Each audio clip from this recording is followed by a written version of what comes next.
mejor, un futuro en el que se entienda que todos somos parte del mundo, de la colmena, y que la supervivencia de los unos depende de la de los otros.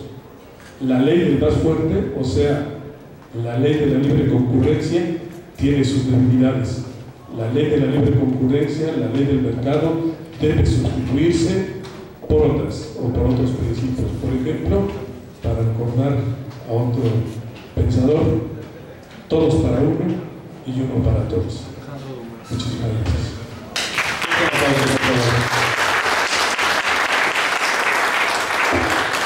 Gracias al maestro Víctor Golares por sus comentarios. Antes, les vamos a dar la palabra a quien tenga preguntas, las vamos a hacer abiertas para hacer más ágil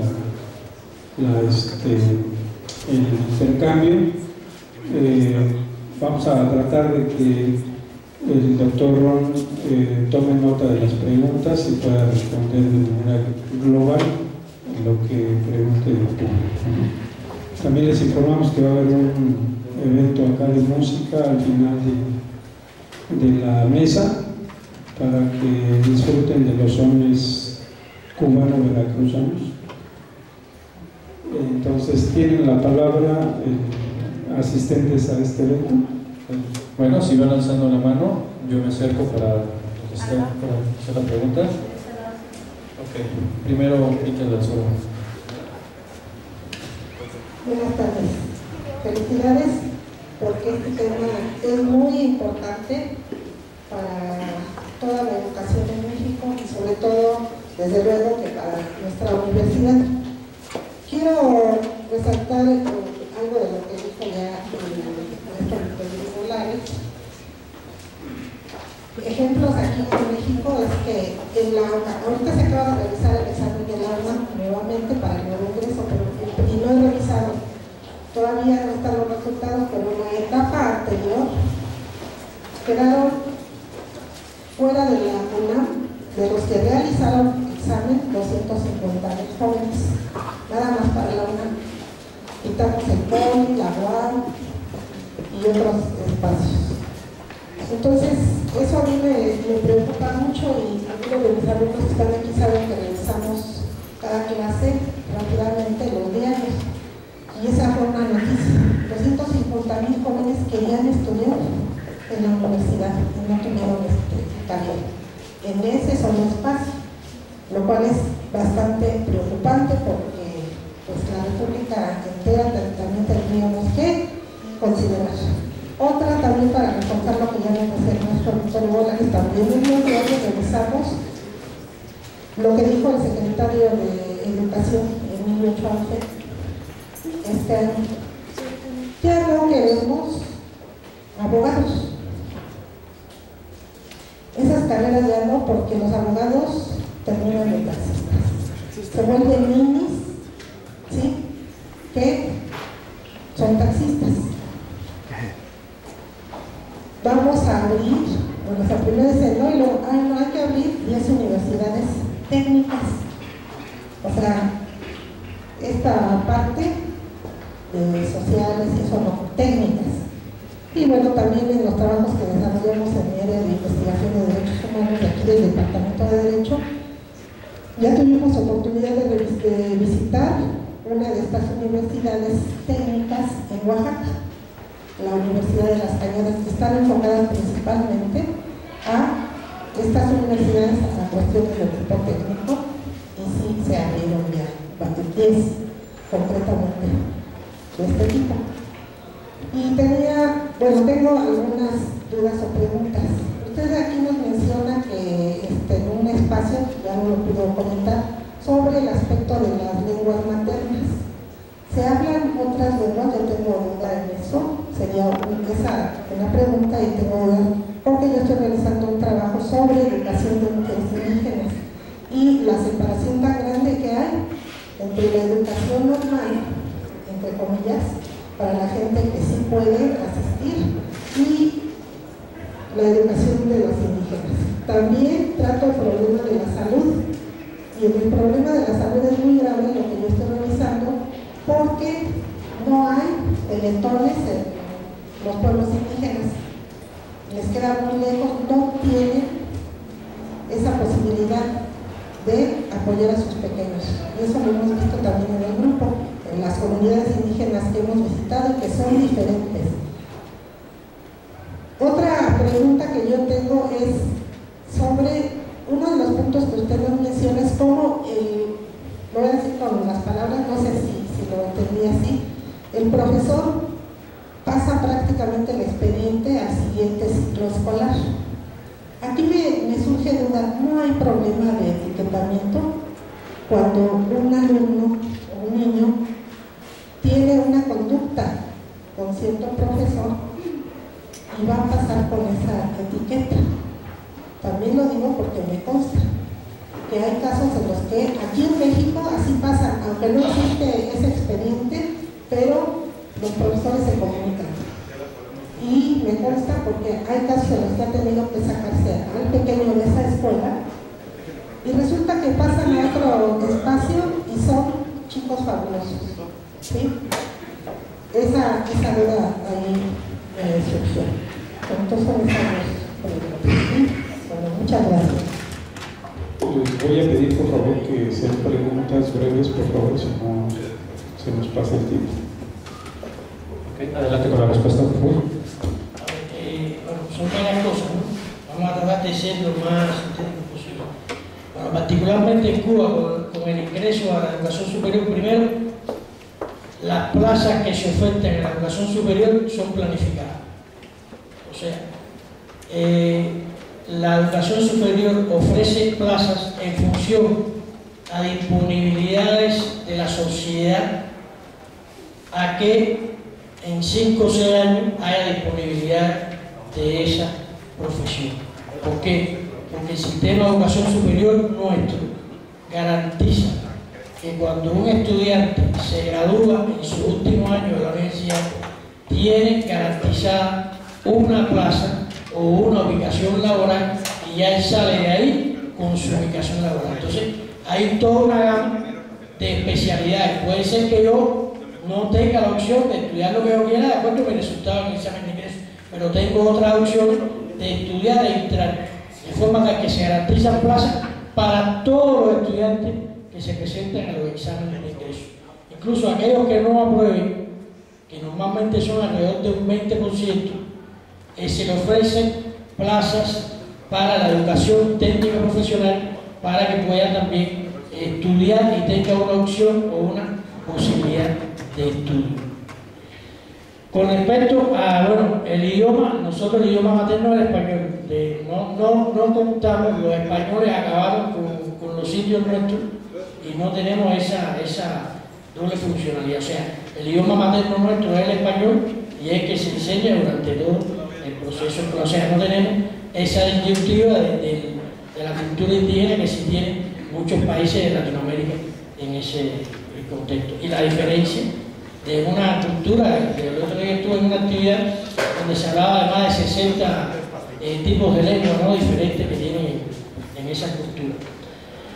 Bueno, mire, el proceso de entrega pedagógica es un proceso primero que se hace, yo pudiera hacer el riesgo, es un riesgo que se corre con la etiqueta, el hecho de etiquetar, pero se hace con el principio esencial de que el profesor que llega conozca las características de ese niño y no es solo un expediente.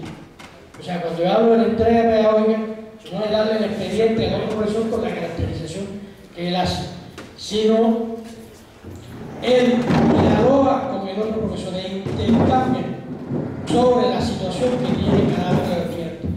No solo en el sentido de los problemas como problemas, sino en las acciones que también ha hecho ese profesor, ha realizado ese profesor para lograr eliminar o que pase a otro estadio en esa situación de ese estudiante. Además, no es un elemento que trasciende tampoco al resto de los estudiantes, de forma tal que tampoco lo marquen en grupo, sino que se realice en acción para, con esos estudiantes, tratar de resolver esas problemáticas que tienen. Se corre ese riesgo que usted plantea. Puede también darse el caso de estudiantes, además se puede dar de que se etiquete y entonces el profesor lo marque como una situación real, pero no es con esa intención real con la que se hace esa actividad.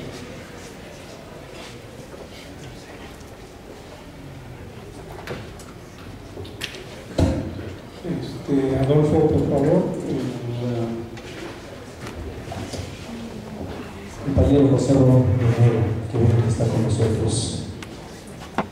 Para también reivindicar, creo que en sus planteamientos puntualmente están en su experiencia, su ponencia y ahora en sus respuestas.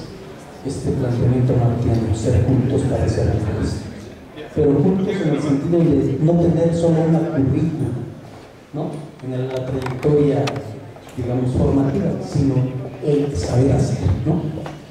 Y es en el sentido que quisiera que nos ilustrara, ¿no? Bueno, no es presunción, yo teniendo la relación cotidiana con las familias cubanas, porque mi esposa es cubana, conozco la matriz cotidiana, y en ese sentido, para que nos ilustre, para que ilustre a muchos de mis compañeros qué es lo que pasa en el siguiente aspecto. El sistema educativo está descentralizado, ¿no? El sistema universitario a nivel de las poblaciones, de los municipios, ¿no?, se desarrolla este quehacer universitario. Pero no solo eso, sino también el conocimiento en la educación está ligado no solo en términos planificados, ¿no?, distribuido territorialmente, acorde a las actividades económicas, ¿no? No se necesita transporte, ¿no?, mucho transporte. Están los centros educativos en los lugares donde está la población. Uno, dos, eso no lo tenemos acá, ¿eh?, por cuestiones de control burocrático, político, de todo tipo, y de mercado también, para crear un ejército industrial de reserva que, como dice Chauvet, ¿no?, de que bueno, los abogados terminan manejando taxis, ¿no?, pero es por parte de esta noción. Eso por un lado. Por otro, el quehacer formativo va ligado al hacer, ¿no? Por ejemplo, en las familias cubanas, ¿no?, cada nivel de formación va ligado a la manera de cómo resolver problemas concretos de la vida, ¿no? Por eso es que el grado de nutrición alto que tienen los cubanos frente al mundo, ¿no?, digamos, tiene que ver con el sistema educativo, ¿no? El uso de todos los elementos, por ejemplo, de la papaya, la fruta, ¿no?, digamos, de la guayaba, ¿no?, de la piña, ¿no? Todo se puede nutricionalmente integrar a la dieta, y eso también es parte del sistema educativo, ¿no? Esa es parte del modelo marquiano. ¿Y por qué es importante con esos términos? Tu pregunta. Esas son, digamos, un poco para que nos ilustren, ¿no? Es importante, digamos, que nos ilustren en ese sentido, porque aquí, ¿qué se tiene de noción de Martí? Poemas. No, es el diario fundamental que plantea un modelo de desarrollo educativo, un modelo de hacer, un modelo de ser humano, un modelo estratégico de sociedad. Esos son mis planteamientos, que si no son formuladas de manera como preguntas, son planteamientos que creo que aquí nuestro compañero José Ron nos puede ilustrar bastante, ¿no? Esa es mi participación. Gracias. Gracias. Agradecemos. Jóvenes de acá, por favor. Mi nombre es Sergio Mario, estudiante de Derecho, y mi pregunta en sí es, ¿cómo evalúan a nivel primario y secundaria a los jóvenes con exámenes que son creados sabemos que un examen es creado en un área especializada, en un mundo especializado, y no es reflejo de la inteligencia de las personas? Aquí en Cuba, dado el desarrollo que ha habido en educación, han superado esto, y nosotros otras técnicas que aquí en México no funcionan. Esa es mi pregunta. Ahí está una señorita, está ahí atrás. Buenas tardes, mi nombre es Alejandra Ganante, soy pasante de la licenciatura de Ciencia Política y Administración Pública, y la pregunta que yo tengo es muy concreta. En el año del 89 se hizo la Convención sobre los Derechos del Niño en Ginebra. En el 90 los estados parte la ratificaron. ¿Qué hay con Cuba? ¿Qué papel fungió en ese entonces? Había otras preguntas por acá. La maestra Palomino, por favor. La maestra Palomino y la señorita. Antes que nada, exposición. Y mis preguntas son dos nada más. ¿Cómo se selecciona el perfil académico en este caso en Cuba? ¿Y cómo se selecciona el perfil del profesor que está en las universidades? Y en relación a la actualización de planes de estudio, ¿cada cuánto se hace? Por favor, gracias. Primero la señorita de acá y luego la licenciada Carmen. Bueno, mi pregunta es muy simple y muy compleja. ¿Cómo le hacemos? ¿No? Porque la educación en México tiene muchísimas carencias, está completamente mal en todos los aspectos por donde uno la vea, pero pues tenemos dos. Una es la realidad, ¿no? La realidad de todas las carencias del sistema corrupto, del sistema educativo, y otra es lo que queremos hacer. Queremos transformar la educación, queremos una educación para la libertad, para la justicia, para la autonomía. ¿Cómo le hacemos? Ustedes que están trabajando en eso, me gustaría que nos dijeran qué podemos hacer para cambiar las cosas. Gracias. La licenciada Carmen. Hola, buenas tardes, muchas gracias por sus ponencias y muchas felicidades. Bueno, mi pregunta es fácil de responder. Dice, ¿desde qué grado se comienza a estudiar a Carlos Marx? Y si se imparten todas las carreras de las universidades o solo en la de ciencias sociales. ¿Y cuáles son las principales materias que se imparten para impulsar la formación de valores? Que usted lo apuntó muchas veces. Gracias. Bueno, si no hay más preguntas, le vamos a dar la palabra al doctor Ron para que responda de manera global las preguntas que le acaban de formular. Adelante, doctor Ron. Primero, con respecto a lo del saber hacer, primero nosotros tenemos programas y planes de estudio que son generales, o sea, desde una política y una posición. Lo que sucede es que cada centro, cada escuela lo adecua o lo adecua de acuerdo a su comunidad, de acuerdo a su entorno. Por poner un ejemplo, entonces los ejercicios de matemáticas se aplican a la realidad donde vive el estudiante, a las labores educativas, a las labores donde realiza esa comunidad.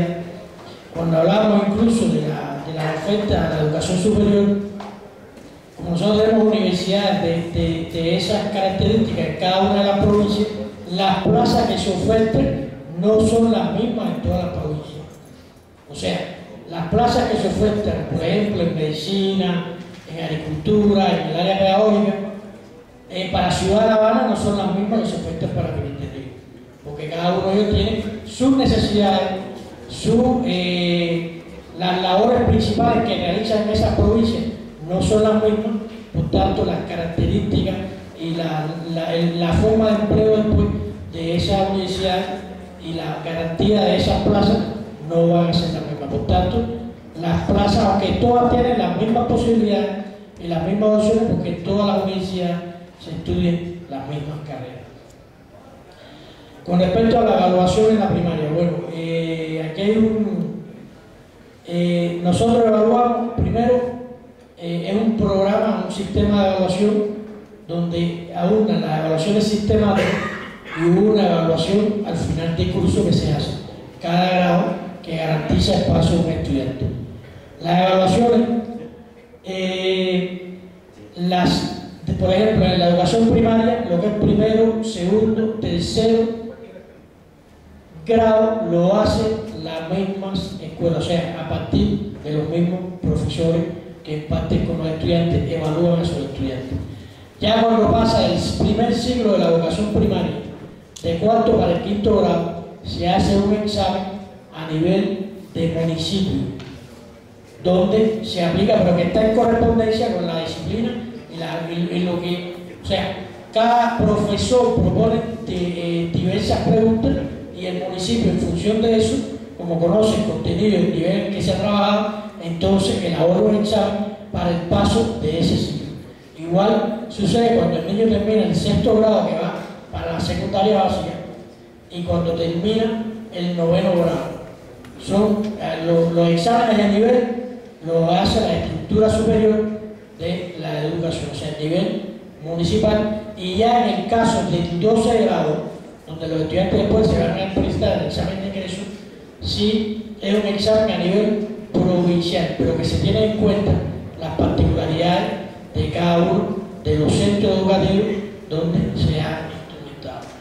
Y bueno, una parte también es la evaluación sistemática que conforma con la suma de esos dos la nota final de los estudiantes. Pero es un examen, o sea, no aplicamos los famosos exámenes de evaluación de la calidad educativa, etc. Es un examen generalmente de 5 preguntas, donde algunas preguntas pueden tener preguntas de selección múltiple, pero esencialmente son preguntas de índole de desarrollo de cada uno de los estudiantes para que la evaluación pueda ser diferenciada en cada uno de los estudiantes. Igual, el examen de ingreso es un examen de ingreso de 5 preguntas. En el caso, por ejemplo, de matemáticas, evalúan determinados contenidos donde toda la población cubana sabe cuál es el programa de los exámenes de ingreso. Y bueno, tiene la opción de participar en la educación de jóvenes y de adultos en los programas de estudio que se dan ahí para prepararse para esos exámenes de ingreso. Con respecto a los derechos del niño, bueno, le comento que hoy además están los famosos objetivos del milenio, donde ya se deben cumplir en el 2015, y la mayoría de los países del mundo ya están planteando agendas post-2015, porque ya en el 2015 no se van a cumplir los objetivos del milenio. Bueno, Cuba en estos momentos ya tiene prácticamente cumplido todos los objetivos, los 8 objetivos que se plantean en el cumplimiento del milenio, donde están los programas de la alfabetización, donde está la garantía de la educación primaria, secundaria en cada uno de los niveles y cada uno de los elementos que tienen los niños en cada uno de los derechos. Déjenme decirles que como parte, y aquí voy a vincular ya con lo que me preguntan sobre la formación de valores, en Cuba, sobre todo en la enseñanza primaria, se imparten asignaturas de formación cívica, donde ya desde ahí empieza a trabajarse con los niños sobre los elementos, los valores, su comportamiento, su forma de expresar, cómo comportarse en el medio donde ellos discuten, intercambian, en cada uno de esos, y entre los elementos del contenido de esa formación de valores están por supuesto los derechos del niño. O sea, los niños en Cuba son los que más reclaman sus derechos, para que tengan una idea. Por poner un ejemplo, dentro de la Asamblea Nacional de Cuba hay una representación de la organización de los pioneros, que es la organización de los niños. O sea, los niños en Cuba de la primaria tienen una organización estudiantil que se llama la Organización del Pionero José Martí, y ellos tienen una representación en la Asamblea Nacional en Cuba, donde exigen y reclaman sus derechos, igual que cualquier ciudadano normal. Igual que existe ya en el nivel medio superior la FEI, que es la Federación de Estudiantes de Enseñanza Media Superior, y la FEU en la universidad. O sea, que ellos por sí, cada nivel de enseñanza tiene su organización estudiantil, donde ellos, cada vez que comienza un curso, hacen sus elecciones, determinan sus representantes, y además tienen que participar de forma obligatoria en los consejos de dirección de cada una de las escuelas, donde exigen sus derechos y que se respeten los mismos en cada una de las instituciones. ¿Cada cuántos años se cambian los programas? Bueno, primero, ¿cómo se hace? En Cuba existen comisiones de asignatura que están conformadas tanto para los niveles de enseñanza media como para la educación superior. Por ejemplo, yo antes de salir de Cuba presidía la carrera de matemática física a nivel nacional para la formación de profesores en Cuba, y nos reuníamos 2 veces al año, porque dentro del proceso docente educativo se investiga, y los resultados que van adquiriendo los niños cada año forman parte de un informe donde las comisiones nacionales se reúnen, que están representadas por los mejores profesores de las especialidades en cada una de las partes del país, se reúnen 2 veces al año y proponen ajustes a los planes de estudio, los programas, en función de los resultados que van obteniendo los niños en cada curso escolar.